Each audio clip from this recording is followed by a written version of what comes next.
শুভ মহালয়া।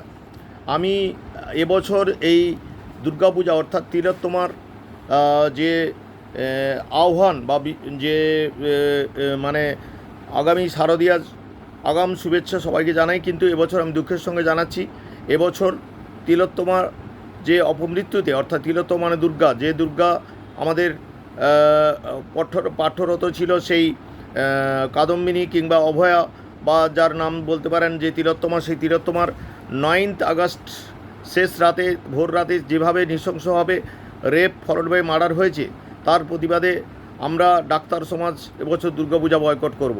আমরা ডাক্তার সমাজ এবছর আপনাদের সামনে সেই দেবী বন্দনা করব, দুষ্টের দমন এবং শিষ্টের পালনকারী, যিনি এই অশুভ শক্তিকে দমন করে শুভ শক্তিকে আজকে পৃথিবীতে বিরাজ করবে। বাংলার মাটিতে, ভারতবর্ষের মাটিতে আজকে শুভ শক্তিকে আজকে আমরা আরাধনা করে সেই মহাশক্তি দেবী দুর্গার আরাধনা করব, যাতে এই থ্রেট কালচার এবং এই নোংরা যে কালচার চলছে আমাদের বঙ্গভূমিতে তথা ভারতবর্ষে, সেই থ্রেট কালচারের বিরুদ্ধে এবং সেই নোংরা কালচারের বিরুদ্ধে গোটা পশ্চিমবাংলা তথা ভারতবর্ষে যে থ্রেট কালচার এবং যে জঘন্য আজকে কর্ম চলেছে, তার প্রতিবাদে আমাদের ডাক্তার সমাজ এবছর দুর্গাপুজো বয়কট করব। দুর্গাপুজো আপনারা নিশ্চয়ই করুন, দুর্গাপুজো আপনারা নিশ্চয়ই আনন্দে মেতে যান, কিন্তু আপনাদের গলায় একটাই ধ্বনি থাকবে, মহালয়া থেকে বিসর্জন পর্যন্ত তিলোত্তমার বিচার চাই, তিলোত্তমার বিচার চাই, আর.জি. কর কাণ্ডের বিচার চাই।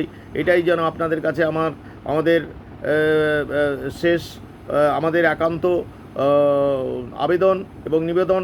এই যে পশ্চিমবাংলা তথা ভারতবর্ষে যে রেপ মার্ডার এসব যেসব নোংরা রাজনীতি চলছে, সে নোংরা রাজনীতি নয়, আমি সরি বললাম, নোংরা যে কাজকর্ম চলছে, আজকে মানুষের জনচেতনা হোক, মানুষের আজকে প্রত্যেকটা মানুষের মনোবিকাশ হোক, প্রত্যেকটা মানুষ আজকে পরিবর্তিত হোক, মানুষের মানসিকতা চেঞ্জ করতে হবে। সাধারণ মানুষের শুধু সরকারের উপরে ভর্তি দিয়ে লাভ নেই, আমাদের সাধারণ মানুষের সামাজিক